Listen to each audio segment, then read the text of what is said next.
Welcome, dear friend. As twilight deepens and the world outside grows quiet, let us journey back through the ages to a time of stark elemental challenges and truly remarkable human spirit. We will travel to an era where survival itself was a daily triumph, especially when the sun's warmth retreated and the land lay frozen under a blanket of unforgiving ice and snow. Tonight, our thoughts will drift to the lives of medieval peasants, focusing on their incredible resilience and profound ingenuity as they face the harsh, biting embrace of winter's deepest chill. We'll explore how these ordinary folk, with only the simplest of means at their disposal, navigated the extreme cold and unforgiving conditions, their very existence a testament to enduring strength and vital community bonds. Imagine their homes, humble structures crafted from wattle and daub, woven branches plastered with clay, straw, and sometimes animal dung, offering scant protection against icy winds. These walls, often thin and porous, allowed the damp cold to seep in, making the very air within heavy and chilling to the bone, a constant, unwelcome guest.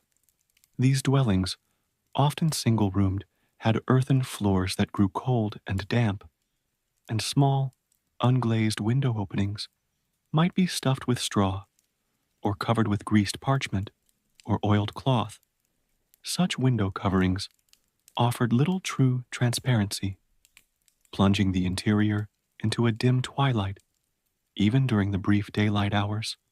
Save for the hearth's glow, roofs were typically thatched with reeds or straw, which, while providing some insulation, could become leaky or damaged by severe winter storms, letting in the biting cold and unwelcome damp. A heavy snowfall could weigh down the thatch, threatening collapse, while driving rain or sleet found its way through any weakness, dripping onto the occupants below. The wind would whistle through countless cracks and crevices in the walls, a constant, mournful reminder of winter's relentless presence, making every indoor space a battleground for warmth. Smoke from the central hearth often filled the small space before finding its way out through a simple hole in the roof, stinging eyes and coating surfaces with a sticky layer of soot. This acrid smoke, while a nuisance, also helped to preserve the timbers of the roof by curing them, an unintended benefit in their challenging environment. Animals, such as chickens, a goat, or even a precious cow or pig, might be brought inside during the harshest nights, sharing their body heat in the cramped living quarters. The smells of unwashed bodies, livestock, and smoky fires would combine into a potent, earthy aroma that was the constant scent of winter life for these families. These rustic shelters, though basic and often uncomfortable, were the heart of family life, the primary refuge where strategies for enduring the long, dark winter months were enacted daily. At the very center of this struggle for warmth was the hearth, an open fire pit, often just a ring of stones on the earth, that served as the sole source of heat, flickering light, and the place for cooking meager meals. Its flames, though hungry for fuel, were a vital comfort, a mesmerizing dance of orange and yellow that pushed back the encroaching gloom and the bone-chilling cold. Families would gather closely around its precious flames, the fire a beacon against the oppressive cold and the long, dark hours of the winter nights that stretched endlessly. Wood, painstakingly gathered and dried during warmer months, every fallen branch precious, was a vital resource, its supply dictating the comfort and survival of the household through the frozen season. Green wood, if burned out of necessity, produced more smoke and less heat, making the careful seasoning of firewood an essential, forward thinking task for every household. The task of keeping the fire alive was continuous, a shared responsibility from the youngest child capable of adding a twig to the eldest member, as allowing it to die out meant plunging the home into frigid darkness and immediate hardship. Embers would be carefully banked at night, covered with ash to smolder slowly, hoping to catch a flame again with the morning's first breath and effort.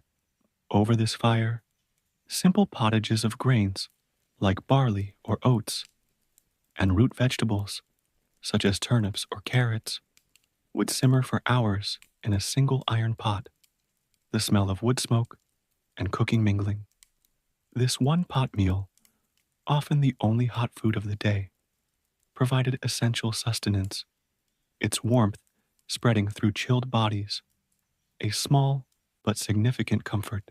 The hearth was also a social hub where stories were told, tools mended by flickering light, and the bonds of family and community were reinforced in the shared glow of the flames. Its light cast dancing shadows on the rough walls, creating an intimate, albeit smoky, atmosphere where life's essential activities, from spinning thread to hushed conversations, unfolded despite the external freeze. To combat the penetrating cold, families would sleep huddled together on straw-filled pallets or rudimentary beds, sharing body warmth under layers of woolen blankets, straw-filled mattresses, or animal skins if they were fortunate. The straw itself, though a humble material, provided a degree of insulation from the cold earth, but it also harbored fleas and other pests. Another discomfort to endure. Clothing was made from coarse, itchy wool or linen, worn in multiple layers.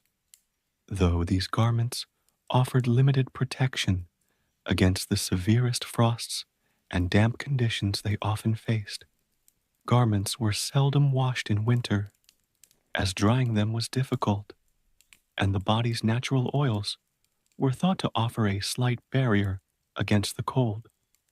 Ingenious methods were used to insulate their simple homes further. Moss and dried leaves were stuffed into cracks, and extra layers of straw were piled against exterior walls.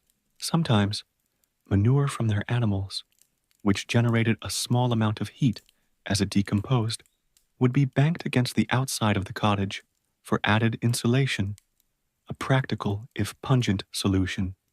Children, being smaller and more vulnerable to the cold's icy grip, were often swaddled tightly in any available cloth and kept closest to the fire or nestled amongst sleeping adults for maximum warmth throughout the night. Their small hands and feet were especially susceptible to the chill, requiring constant vigilance from their parents to prevent dangerous frostbite. Feet were wrapped in cloth or straw inside simple leather shoes, often ill-fitting, or wooden clogs, but frostbite remained a constant, painful threat during any outdoor activity, or even indoors. The concept of personal space was a luxury unknown. Survival depended on collective warmth, making close proximity a necessity rather than a choice in the depths of winter. Every small measure, from heated stones wrapped in cloth and placed in beds, to the strategic placement of bedding away from drafts, contributed to the nightly battle against the encroaching, life-threatening cold. Winter survival heavily depended on the food preserved from the autumn harvest.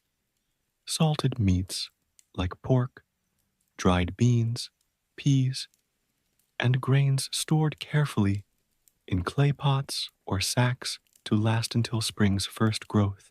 The success of this preservation, using salt, smoke, or drying, was critical as any spoilage could mean the difference between sustenance and starvation before winter's end. Root vegetables, like turnips and parsnips, which could be stored in cool, dark places or even left in the frozen ground to be dug up as needed, formed a staple of their meager winter diet. Foraging for nuts, berries, or edible roots became nearly impossible as snow blanketed the land, and hunting, while providing occasional fresh meat for some, was often restricted by manorial law or too difficult in harsh weather. Wild game, if caught, was a precious bounty. Every part of the animal used, from meat to hide, providing a welcome change from the monotonous winter fare. Bread, if available, was coarse and dark, made from rye or barley, as wheat was often reserved for the lord of the manor or for paying tithes to the church. The fear of supplies running out before winter's end was a constant anxiety, casting a shadow over daily life and making every mouthful precious and carefully rationed among family members. Water had to be fetched from wells or streams, a challenging, arduous task when surfaces were frozen solid, requiring ice to be broken with axes or heavy stones, and the water carried back in heavy wooden buckets. This water was often cloudy and could carry disease, but there were few alternatives, especially when other liquids like ale ran low. Weak beer or ale was a common drink, often safer than water due to the brewing process, and provided some calories. But even this could become scarce as the winter months wore on relentlessly. Sharing food within the community, especially during times of extreme hardship or illness, was crucial, reflecting a deep understanding that collective well being was key to individual survival. The shorter daylight hours of winter drastically altered daily routines, with most work needing to be completed in the precious few hours of weak, slanting sunlight available each day. Outdoor agricultural work largely ceased, the frozen earth unyielding, replaced by indoor tasks such as mending tools, weaving cloth, repairing pottery, or carving wooden implements by the hearth's dim light. The careful maintenance of tools was vital, as replacing them was costly and difficult, so sharpening blades and repairing handles occupied many winter hours. Women would spend long hours spinning wool or flax with drop spindles or rudimentary spinning wheels, their hands tirelessly working to produce thread for clothing needed by the entire family. This thread was then painstakingly woven into rough cloth on simple looms, a slow process that demanded patience and skill in the dim light. Men might venture out to check animal traps, gather firewood if conditions allowed, or tend to any livestock sheltering with them or in nearby byres, their breath misting in the frigid air. Children, when not helping with small chores, like fetching water, feeding chickens, or searching for stray bits of kindling, would huddle for warmth, perhaps listening to stories or learning simple crafts from their elders. The pace of life slowed, dictated by the cold and darkness, yet essential tasks for survival continued, demanding constant effort despite the challenging, often hostile, environment. Keeping the dwelling as clean as possible was an ongoing struggle, with mud, animal mess, and food scraps adding to the difficulties of maintaining a healthy living space in winter. The rhythm of winter days was one of conservation, conserving energy, conserving heat, conserving food, and conserving hope until the return of longer, warmer days. The relentless cold brought with it the ever-present risk of freezing to death, especially for the very young, the elderly, or those already weakened by illness or malnutrition. Frostbite was a common affliction, leading to painful, blackened sores, loss of fingers or toes, and sometimes severe infections in an era without effective medical treatments or understanding of sepsis. Respiratory illnesses, such as pneumonia or bronchitis, exacerbated by smoke inhalation and damp, thrived in the damp, smoky, and crowded living conditions, often proving fatal in the harsh winter months. The long periods of darkness, sometimes stretching for 16 hours or more, could be psychologically taxing, contributing to a sense of isolation and gloom, especially when food supplies dwindled and hardship increased. Accidents, such as burns from the open hearth or injuries from slipping on icy paths while carrying heavy loads, were frequent and could have serious, life-altering consequences with limited access to care. Hunger was a constant companion for many, a dull ache in the belly as stored food diminished, leading to weakened bodies more susceptible to disease and the debilitating effects of the cold. The threat of wolves or other predators, such as bears in some regions, driven closer to human settlements by their own hunger in the deep winter, added another layer of fear to venturing outdoors, even for necessary tasks. Each sunrise, painting the eastern sky with faint color, was a small victory, a sign of having survived another perilous night. But the struggle was renewed with the dawn, demanding unwavering fortitude. Despite the hardships, winter was also a time when community bonds could strengthen significantly as families and neighbors relied on each other for mutual support and shared resources. Storytelling around the hearth was a vital form of entertainment and cultural transmission, with ancient tales of heroes, saints, tricksters, and magical creatures passing from one generation to the next.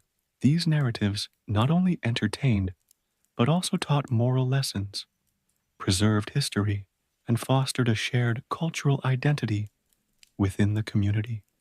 Shared meals, however meager, perhaps a thin soup with a small piece of bread, reinforced social connections, and the act of eating together provided comfort and a sense of solidarity against the harsh elements outside.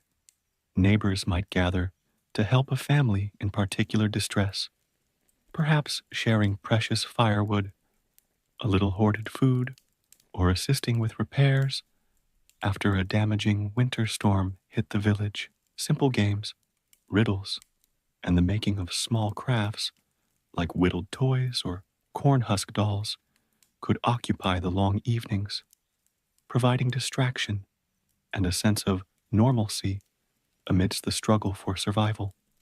Church festivals and saints' days, even in winter, offered moments of communal gathering, spiritual solace, and a welcome break from the daily grind of enduring the cold season. These occasions might involve special, if still simple foods, communal prayers, and a temporary lifting of spirits, reminding people of a world beyond their immediate hardships. The collective experience of hardship fostered a deep sense of interdependence. The well-being of one family was often inextricably linked to the well-being of the entire village.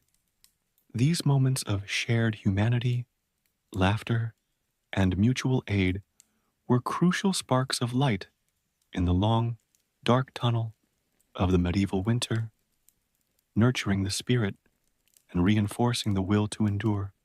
Faith played a significant role in helping peasants endure winter's trials, with prayers and rituals offering comfort and a sense of divine protection against unseen dangers and despair. The church was a central institution, its stone walls perhaps a little warmer than their own homes, and its teachings provided a framework for understanding suffering and maintaining hope for a better future, both in this life and the next. Priests would offer guidance and consolation, and the very act of communal worship could provide a powerful sense of belonging and shared purpose in difficult times. Folk beliefs and superstitions also intermingled with Christian faith, with charms, amulets, and traditional practices used to ward off ill luck or evil spirits, believed to be more active in darkness. The turning of the year, marked by celebrations like Christmas or the winter solstice, even if its pagan origins were obscured, symbolized the eventual return of light and warmth, a powerful beacon of hope. People keenly observed the subtle signs of nature, the behavior of animals, the earliest buds on hardy trees, looking for the first indications that winter's icy grip might be loosening, such as the slight lengthening of days. Dreams and omens were often interpreted for clues about the future, particularly regarding the end of winter and the prospects for the coming agricultural season and harvest. The promise of spring, with its renewal of life, warmth, and the chance for abundance, was a powerful motivator, fueling the endurance needed to get through the harshest, most barren days. This blend of religious faith, ancient traditions, keen observation of nature, and an unwavering hope for nature's cyclical return sustained their spirits through unimaginable difficulties and pervasive cold. The survival of medieval peasants through winter was a profound testament to their extraordinary resilience, a deep-seated toughness forged in the crucible of constant, unrelenting adversity. Their ingenuity was remarkable, finding ways to make the most of scarce resources, from insulating their homes with humble materials to preserving every scrap of food and mending every tool. They possessed an intimate knowledge of their local environment, understanding its subtle rhythms, its dangers, and how to extract what little sustenance or comfort it offered in the depths of winter. The daily struggle for life instilled in them a pragmatic determination, an ability to face each day's challenges with a focus on immediate needs and practical, often laborious solutions. This was not a passive endurance, but an active, daily engagement with the harsh realities of their world, a constant effort to push back against the cold, the hunger, and the darkness. The strength of family ties and community cooperation was absolutely fundamental to their ability to survive, creating a vital network of support that individuals alone could not replicate. Their lives, though unimaginably hard by modern standards, demonstrate the incredible adaptability and fortitude of the human spirit. When faced with extreme environmental pressures and profound limitations, they found joy and solace in small things: a warm fire on a bitter night, a shared story that brought laughter, the first brave snowdrop pushing through the frost, moments of connection that illuminated the darkness of their winter existence. So, as we reflect on their winter struggles, let us remember not just the hardship, but the profound strength, the quiet resourcefulness, and the enduring, unyielding spirit of these medieval peasants. And with that thought of human endurance and the quiet dignity of their struggle, may you find your own rest, drifting into a peaceful sleep, warmed by the echoes of their distant, resilient lives. As evening descends and a tranquil atmosphere prevails, this narrative will embark upon a historical examination of an era characterized by opulent courts, intense emotional currents, and pivotal decisions that irrevocably shaped the course of history. The present discourse will focus on 16th century England, meticulously tracing the consequential life of Anne Boleyn, a figure of considerable ambition and influence, whose historical narrative continues to elicit scholarly and popular interest. This analysis will scrutinize her trajectory from a lady-in-waiting at the royal court to her investiture as Queen of England, culminating in her tragic demise, an episode that remains one of the most prominent in the annals of the British monarchy. Anne Boleyn's formative years were dedicated to acquiring a comprehensive education within European royal courts, most notably in the Netherlands and France. These experiences profoundly shaped her sophisticated worldview and refined manners. During this period, she achieved proficiency in multiple foreign languages and assimilated the intricacies of courtly etiquette, music, and dance, thereby acquiring a level of polish that subsequently distinguished her amongst the English aristocracy. This continental European upbringing endowed her with a notable degree of self-assurance and intellectual acuity, significantly surpassing the prevailing educational standards for women of that epoch, and rendering her an exceptionally engaging interlocutor. Upon her return to England in the early 1520s, Anne Boleyn expeditiously garnered attention within King Henry VIII's court, primarily due to her distinctive charm and keen intellect.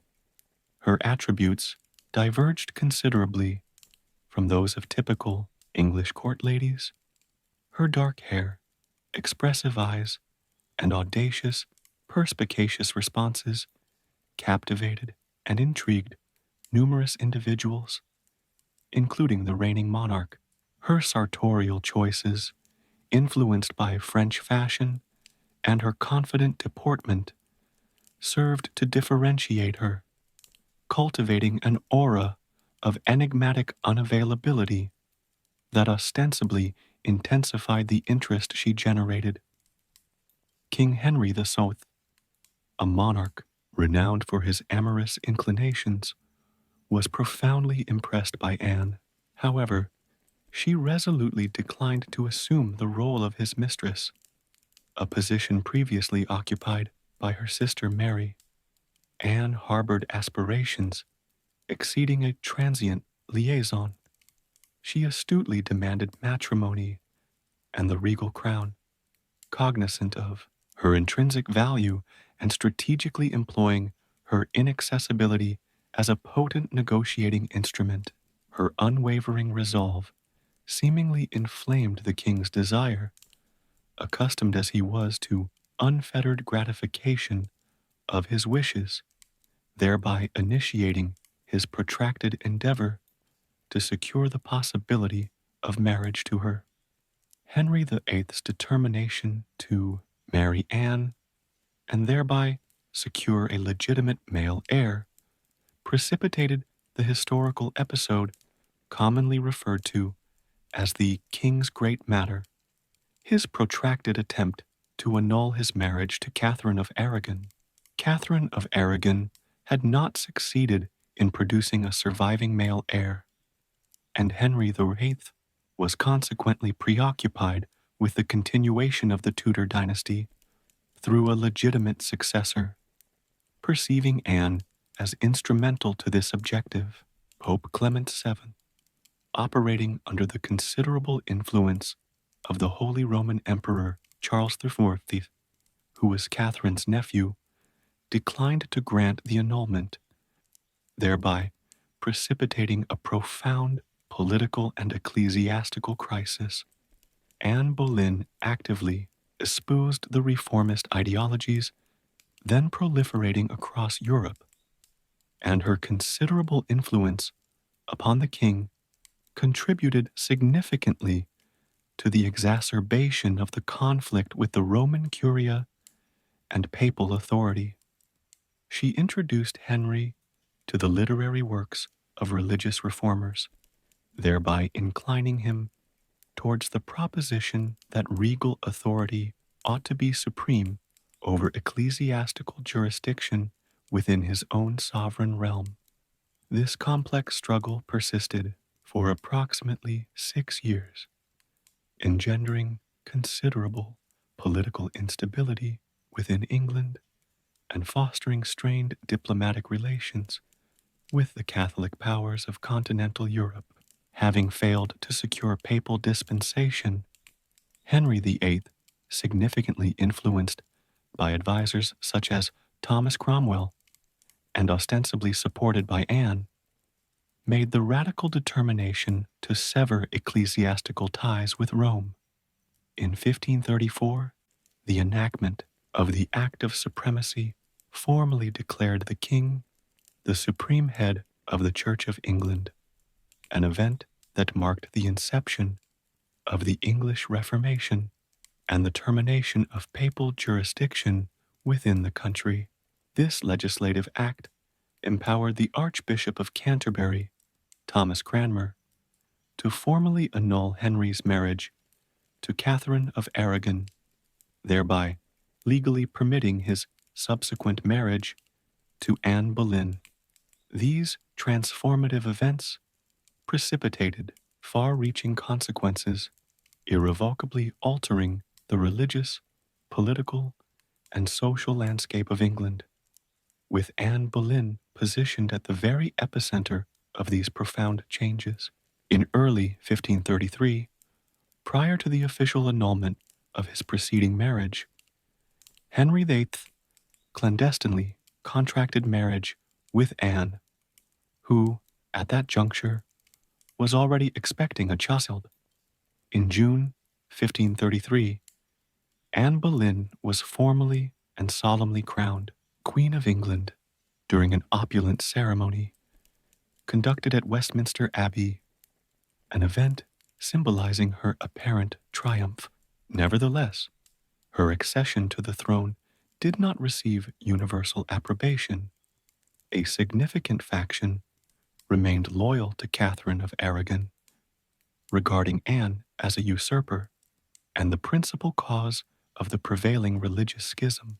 The populace of England, to a large extent, expressed disapproval of the new queen, bestowing upon her various derogatory epithets and, in some instances, accusing her of witchcraft owing to her perceived influence over the king. As queen, Anne endeavored to assume an active role in the political and religious affairs of the nation, consistently supporting reformist measures and promoting her allies to positions of significant influence. She functioned as a notable patron of the arts and education, cultivating a circle of intellectuals and artists. However, her paramount duty, upon which her very survival as queen depended, remained the procreation of a healthy male heir to the Usher throne. The pressure exerted upon Anne was undeniably immense, stemming from Henry VIII's desperate requirement for a male heir not only to ensure the patrilineal stability of the nascent Tudor dynasty, which had emerged from decades of civil war, but also to furnish a compelling retrospective justification for his radical ecclesiastical and marital reconfigurations, which had fractured the nation's centuries-old religious allegiances and alienated powerful European leaders. The very legitimacy of his break with Rome and the subsequent establishment of the Church of England appeared, in the eyes of many, contingent upon the birth of a prince. The royal court, a complex and often treacherous milieu, was characterized by pervasive factional intrigue.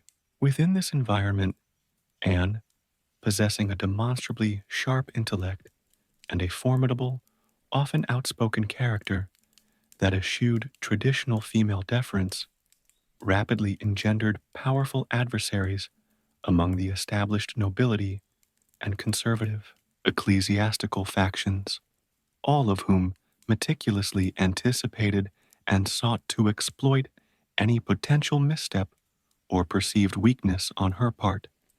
Her reformist leanings further alienated those who yearned for a return to papal authority.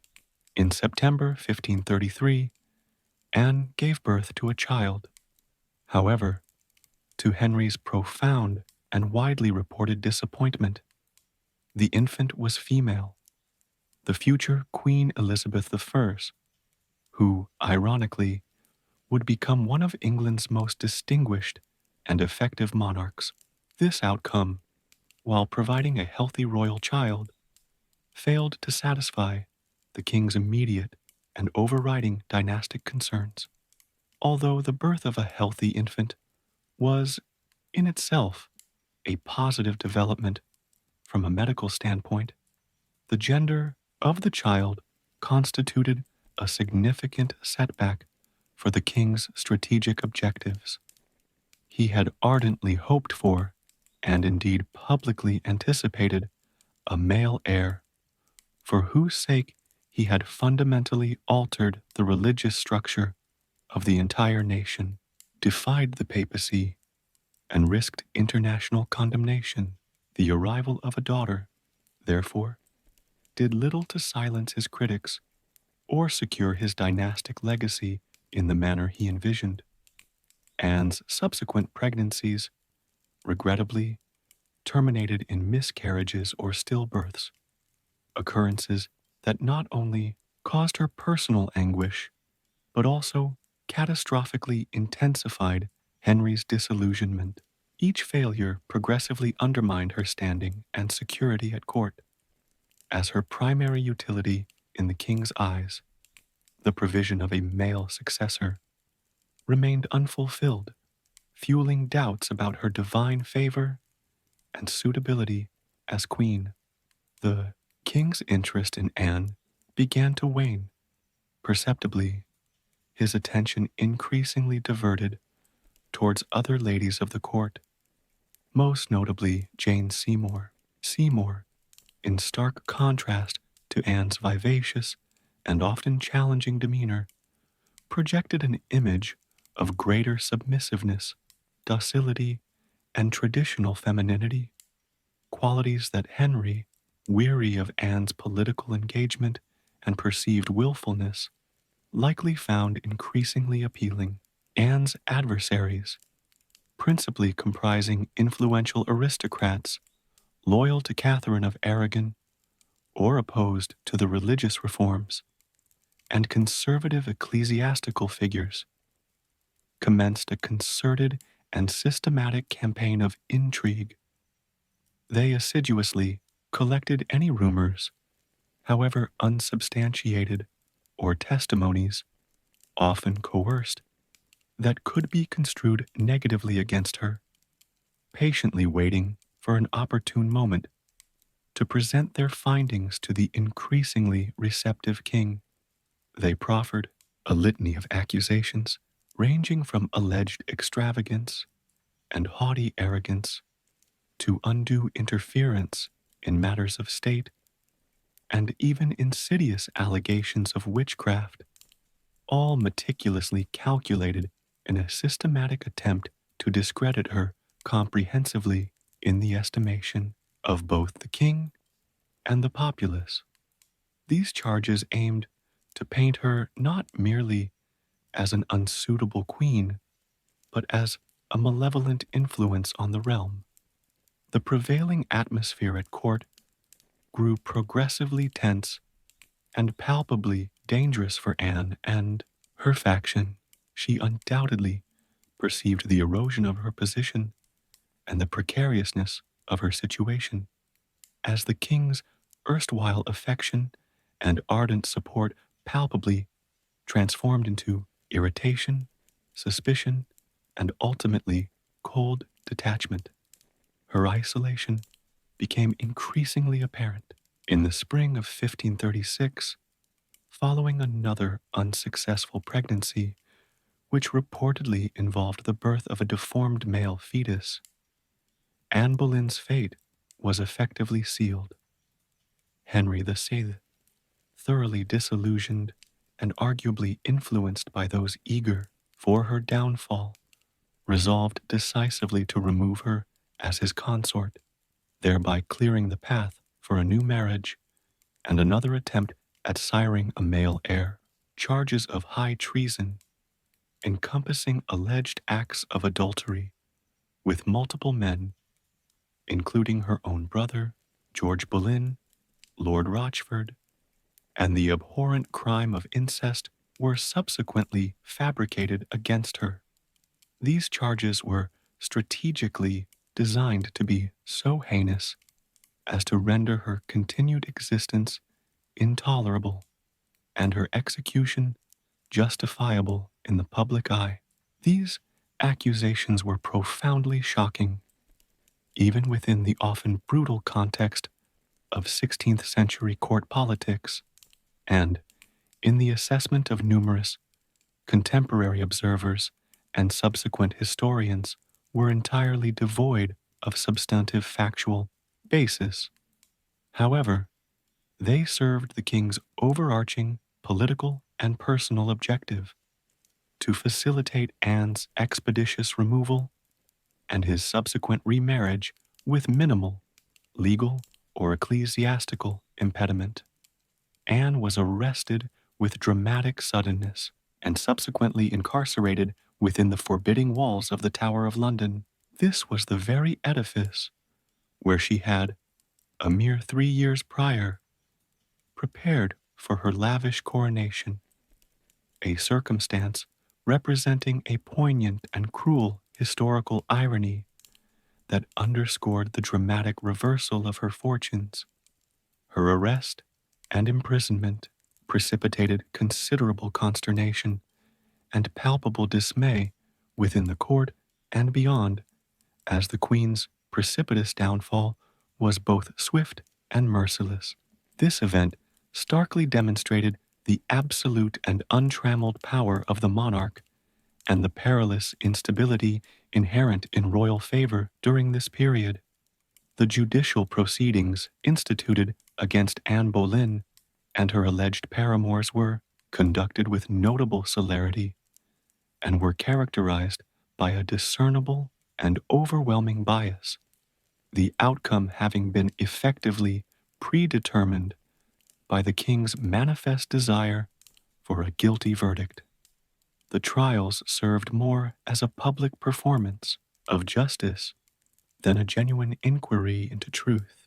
The accused individuals, subjected to considerable psychological pressure, and, it is widely conjectured by historians, possibly physical torture to extract confessions, provided contradictory and often incoherent testimonies.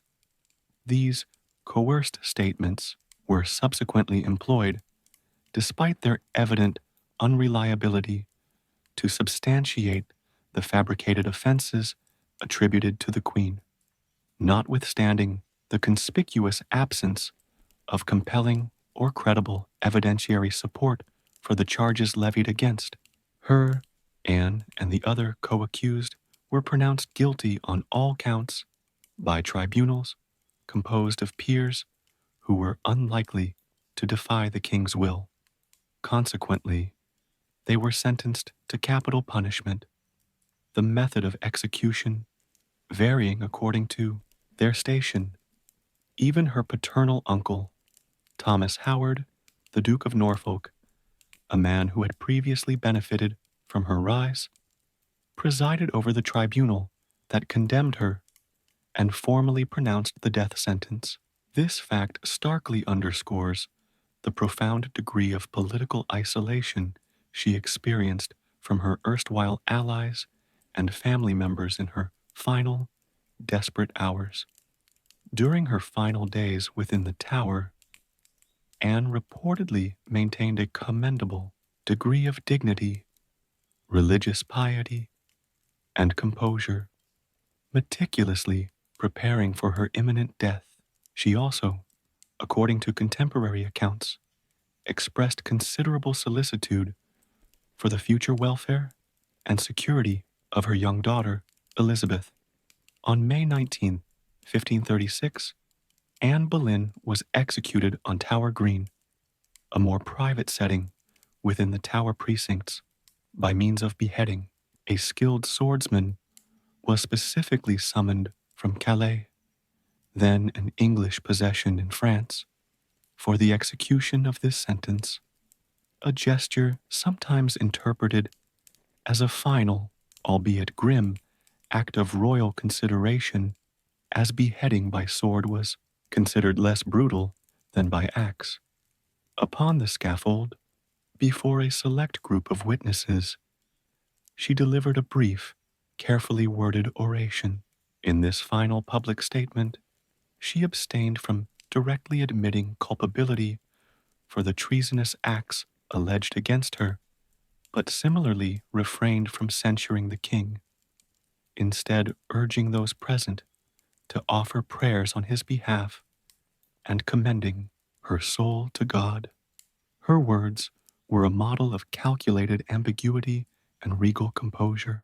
Her death served as a potent and chilling admonition to all members of the court and the wider political nation regarding the perilous nature of royal displeasure and the inherent vicissitudes of fortune, particularly for those in close proximity to power. This event thereby concluded one of the most dramatic and politically charged chapters in the entirety of English history. Merely 11 days subsequent to Anne's execution, a period of unseemly haste that shocked many contemporaries, Henry VIII contracted marriage with Jane Seymour. This union ultimately provided him with his long anticipated male heir, Edward VI, thus appearing to validate, in his own mind, the drastic measures taken against his second wife. Although Anne Boleyn's life concluded in tragic and ignominious circumstances, her historical legacy, paradoxically, proved to be extraordinarily significant and enduring. This was primarily because her daughter, Elizabeth I, ascended to the throne and became one of England's most formidable, astute, and successful rulers, defining an entire epoch. Elizabeth I, having demonstrably inherited her mother's notable intelligence, resilience, and strength of will, governed the nation with considerable skill during its golden age. She definitively established Protestantism as the national faith, successfully navigated complex international relations, and fostered an environment in which England transformed into a potent maritime power and a center of cultural flourishing. Consequently, Anne Boleyn, though ostensibly defeated and vilified during her lifetime, indirectly exerted a profound and lasting influence upon the future trajectory of England, principally through the remarkable agency and accomplishments of her daughter. She thereby left an indelible and complex mark upon the historical record, far exceeding the brief span of her queenship. Her life story serves as a compelling and enduring reminder of the intricate and often volatile interplay of personal affection, dynastic imperatives, political power, religious doctrine, and individual ambition. These multifaceted factors can, and often do, determine the destinies not only of individual persons, but also of entire nations and their historical development. The historical narrative